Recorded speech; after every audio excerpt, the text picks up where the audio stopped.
Bonjour, nous sommes Maryse Pépineau et William Dufresne, technicienne et technicien en environnement du Lab 22. Nous vous présentons aujourd'hui le déroulement de la caractérisation des matières résiduelles qui aura lieu dans votre école bientôt. Une carac quoi? Commençons par la base. Que sont les matières résiduelles? En gros, ce sont toutes les matières qui restent solides ou liquides après qu'on les ait utilisées. Elles sont déposées généralement dans les bacs de recyclage de matières organiques, dans des boîtes spécifiques ou à l'éco-centre. Si elles ne sont pas valorisables, elles finissent alors aux poubelles. Lorsqu'on réalise une caractérisation, nous faisons le tri et la pesée d'un échantillonnage de toutes les matières résiduelles qui se sont accumulées dans les bacs de recyclage de matières organiques et les poubelles pendant 5 jours de classe en continu. Dans le cadre de la démarche d'accompagnement de 3 ans du Lab 22, nous effectuerons 2 caractérisations. La première a lieu à l'an 1 de la démarche.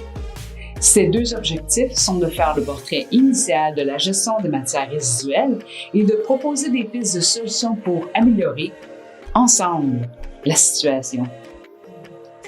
Au courant de la 3e année de la démarche d'accompagnement, nous effectuerons une 2e caractérisation. Celle-ci nous permettra d'évaluer la progression de votre école vers la transition écologique.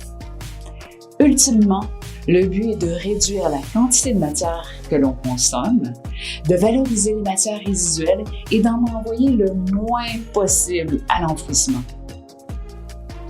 Lorsque nous réaliserons la caractérisation, nous prendrons le temps de s'entretenir avec vous pour comprendre vos besoins et vos pratiques de travail.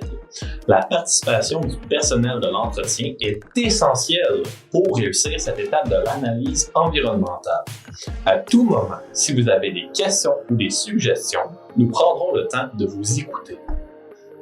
Au moment venu, nous déterminerons la meilleure période pour effectuer la caractérisation et nous identifierons un local de tri, c'est-à-dire l'endroit où nous travaillerons.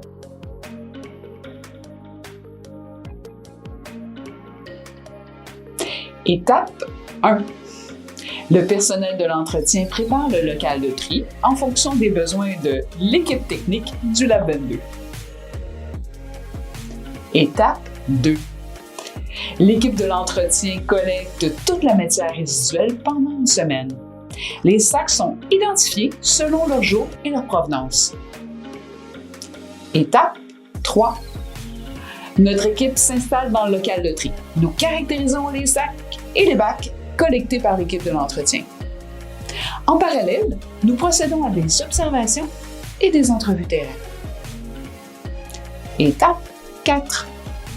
Une fois la caractérisation terminée, nous remettons les matières dans les sacs pour qu'ils puissent être déposés dans les conteneurs appropriés. Si après le visionnement de cette vidéo, vous désirez obtenir plus d'informations, il nous fera plaisir de répondre. Nous vous remercions à l'avance de votre précieuse collaboration et au plaisir de vous côtoyer pendant cette caractérisation.